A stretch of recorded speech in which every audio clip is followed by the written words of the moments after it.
Hello friends, स्वागत है आपका आपके अपने चैनल सोच पर प्रहार में। मैं हूं सन्नी शर्मा और आज की इस वीडियो में हम बात करने वाले हैं करप्शन की, रिश्वत की। रिश्वतखोरी हमारे देश में बहुत बड़ी समस्या बन चुकी है। आपने और मैंने और हम सभी ने अनुभव किया होगा कि जब भी हम अपना कोई काम करने किसी सरकारी ऑफिस में जाते हैं तो वहां पर हमसे रिश्वत मांगी जाती है। अगर हम नहीं देते हैं तो हमारा काम नहीं होता है। अब चाहे आप किसी सरकारी विभाग में जाओ, चाहे आप किसी निगम में कॉर्पोरेशन में जाओ, और या फिर आप कोई डॉक्यूमेंट्स बनाने चले जाओ, बच्चे का जन्म प्रमाण पत्र बनाने चले जाओ या मृत्यु प्रमाण पत्र बनाने चले जाओ, या कोई आप रजिस्ट्री कराने चले जाओ, कोई तहसील में दाखिल खारिज कराने चले जाओ, व्यक्ति आपसे रिश्वत मांगता है। और हम और आप कई बार उसका विरोध करने के बजाय उसके मांगने से पहले ही जेब से निकाल के दे देते हैं ताकि हमारे टाइम की बचत हो। तो दोस्तों, ये भी गलत है क्योंकि रिश्वत लेना और देना दोनों ही अपराध है। तो रिश्वत जो ले रहे हैं वो इसीलिए ले रहे हैं क्योंकि हम रिश्वत दे रहे हैं, और जब तक हम रिश्वत देते रहेंगे वो लेते रहेंगे। और अब उनके हौसले इतने ज्यादा बुलंद हैं कि वो लोग रिश्वत को ऐसे मांगते हैं जैसे कि उनका राइट हो, ये उनका अधिकार हो, और वो तब तक आपका कोई काम नहीं करते जब तक रिश्वत नहीं लेते। मैंने भी दोस्तों बहुत सारे ऐसे डिपार्टमेंट देखे हैं जहां पर बिना रिश्वत के पत्ता भी नहीं हिलता। तो आज की इस वीडियो में मैं आपको यही बताने वाला हूं कि यदि आपसे आपके काम के बदले कोई व्यक्ति रिश्वत की मांग करता है तो आपको उसको रिश्वत नहीं देनी है, बल्कि इसके लिए उसको सजा दिलवानी है ताकि बाकी के किसी भी लोगों से वो रिश्वत मांगने की हिम्मत ना कर सके। और इस वीडियो में सिर्फ ये कहने की बात नहीं है, मैं प्रैक्टिकली आपको बताने वाला हूं। और यदि आप सब मिलकर ये ठान लेंगे कि हमें रिश्वत नहीं देनी है तो किसी में इतना दम नहीं है जो आपसे रिश्वत ले सके या फिर बिना रिश्वत का आपका काम रोक दे।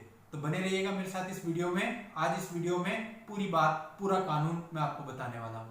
तो दोस्तों, आगे बढ़ने से पहले आपसे कहना चाहूंगा कि यदि आप इस चैनल पर पहली बार आए हैं और आपने अभी तक हमारे चैनल को सब्सक्राइब नहीं किया है तो सब्सक्राइब जरूर कर दें और नोटिफिकेशन आइकन पर जरूर क्लिक कर दें ताकि जब भी मैं ऐसी कोई पोस्ट लेके आऊं उसकी जानकारी आपको सबसे पहले मिले।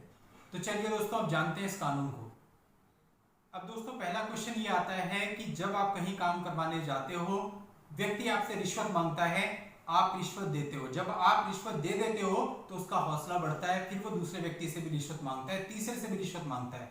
होता क्या है कि जो अमीर आदमी है वो बड़े आराम से पैसे देके चला गया, लेकिन आपके पीछे जो गरीब आदमी लाइन में खड़ा था, जब उससे रिश्वत मांगी गई उसके जेब में नहीं था, लेकिन सामने वाले को आदत पड़ चुकी है, उसे रिश्वत चाहिए, वो तभी काम करेगा। अब वो रिश्वत नहीं दे पाया तो उस बेचारे का काम नहीं हुआ। इसलिए बात हम सबको समझनी है कि चाहे कोई भी व्यक्ति हो, अमीर हो, गरीब हो, कैसा हो, उसको रिश्वत नहीं देनी है। अगर कोई रिश्वत मांगता है तो क्या करना है वो आप अच्छे से समझ लीजिए। सबसे पहले तो आपको ये करना है कि यदि कोई व्यक्ति आपसे रिश्वत मांगता है तो आपको उसके सीनियर जो ऑफिसर है उसको एक रिटर्न एप्लीकेशन देनी है। उसमें पूरी बात लिखनी है कि मैं ये काम कराने के लिए इस व्यक्ति के पास आया हूं और ये मेरा काम नहीं कर रहा है, बल्कि इस काम को करने के बदले मुझसे इतनी रिश्वत मांग रहा है। कई बार ऐसा होता है कि जो सीनियर ऑफिसर होता है वो समझदार होता है, ईमानदार होता है और आपकी प्रॉब्लम यहीं पे खत्म हो जाती है, वो आपका काम करवा देता है। लेकिन अधिकतर क्या होता है कि वो ऑफिसर भी उसी डिपार्टमेंट का होता है, तो सब आपस में मिले हुए होते हैं, तो आपकी प्रॉब्लम यहाँ पे सॉल्व नहीं होती। तो अगर आपकी प्रॉब्लम यहाँ पे सॉल्व नहीं होती तो इसके बाद आप एक एप्लीकेशन डीएम साहब के यहाँ दीजिए या एसडीएम साहब के यहाँ दीजिए या एडीएम साहब के यहाँ दीजिए, एक एप्लीकेशन दीजिए और उसमें पूरी बात लिखिए कि मैं ये काम कराने के लिए इस व्यक्ति के पास गया था, उसके पद का नाम लिखिए, उसका नाम लिखिए, इतनी तारीख को गया था और मैंने इसे ऐसा बोला और इसने कहा कि आपका काम तभी होगा जब आप मुझे इतने पैसे दे देंगे। अब इसके खिलाफ मैंने इनके सीनियर ऑफिसर को जो है एक एप्लीकेशन दी थी। मुझे विश्वास था कि वो इस प्रॉब्लम को खत्म कर देंगे, लेकिन उन्होंने भी कोई एक्शन नहीं लिया। इसलिए मजबूर होकर मुझे आपको साहब ये एप्लीकेशन देनी पड़ रही है और मैं पूरी आशा करता हूं कि आप इसमें जरूर कार्यवाही करेंगे। तो मैक्सिमम टाइम वहां पर कार्यवाही होती है। अब आपके साथ साथ वो और लोगों से भी रिश्वत मांग रहा है, तो आप सोचिए कि यदि सारे के सारे बंदे मिल करके अपनी अपनी एक एक एप्लीकेशन दे दें तो जब एक ही आदमी के खिलाफ हजारों एप्लीकेशन डीएम साहब को मिलेगी तो क्या उस व्यक्ति पर कार्यवाही नहीं होगी? 100% होगी, उस व्यक्ति पर 100% कार्यवाही होगी। चलिए मान लेते हैं कि 1% अभी भी कार्यवाही नहीं होती, तो इसके आगे आपको क्या करना है, जो कि सबसे महत्वपूर्ण बिंदु है इस वीडियो का, आपने एंटी करप्शन ब्यूरो में संपर्क करना है। उनका हेल्पलाइन नंबर आपको ऑनलाइन बड़े आराम से मिल जाएगा, उनकी ऑफिशियल साइट है। आप गूगल पे जस्ट इतना डालेंगे helpline number of anti corruption bureau, आपको नंबर मिल जाएगा, आपने उनसे संपर्क करना है। और आपने उनको पूरी बात बतानी है कि आप अपना काम कराने के लिए इस व्यक्ति पे गए और वो आपसे इतनी रिश्वत मांग रहा है। उदाहरण के लिए मान लेते हैं कि वो आपसे 1 लाख रुपए रिश्वत मांग रहा है, तो बता देंगे कि ये व्यक्ति मुझसे 1 लाख रुपए रिश्वत मांग रहा है। अब ये जो एंटी करप्शन वाले होते हैं, ये बिल्कुल एक टीम की तरह काम करते हैं। ये पूरी प्लानिंग बनाएंगे और आपको पूरी प्लान समझा देंगे और आपसे कुछ पैसे मंगवाएंगे। यानी कि जैसे 1 लाख रुपए अगर वो रिश्वत मांग रहा है तो आपसे 30,000 रुपए, 40,000 रुपए, 50,000 रुपए मंगवा लेंगे और जब आप वो पैसे लेके इनके डिपार्टमेंट में जाओगे तो इन पैसों पर केमिकल लगा देंगे और कुछ पैसे उसमें अपने भी मिला देंगे पूरा करने के लिए और उन पर भी केमिकल लगा देंगे और वो आपको दे देंगे, समझा देंगे कि कितने बजे किस टाइम पे आपको जाकर के पैसे उस व्यक्ति को देने हैं।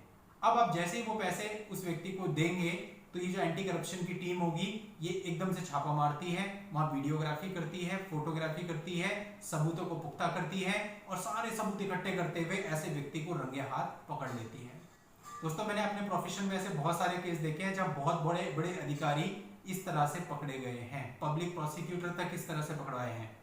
तो अगर किसी डिपार्टमेंट का छोटा अधिकारी, छोटा बाबू ऐसा कर रहा है तो क्या आप उसके खिलाफ कार्रवाई नहीं कर सकते? जब इतने बड़े बड़े अधिकारियों पर एंटी करप्शन ब्यूरो वाले कार्रवाई कर सकते हैं तो इन छोटे छोटे अधिकारियों को क्यों आप बढ़ावा देते हैं रिश्वत देकर के?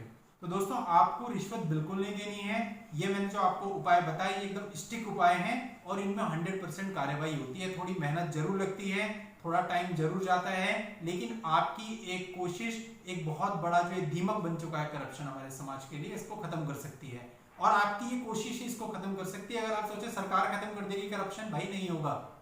ये केवल आपकी कोशिश पर डिपेंड करता है। तो इसलिए दोस्तों, आओ हम सब मिलकर इस करप्शन को जड़ से मिटाएं। ना रिश्वत लें, ना रिश्वत दें, ना किसी को लेने दें। तो दोस्तों, आज की इन्फॉर्मेशन थी। अगर आपको अच्छी लगी हो तो इस वीडियो को लाइक कर दीजिए और आगे शेयर कर दीजिए। Thank you for watching. जय हिंद।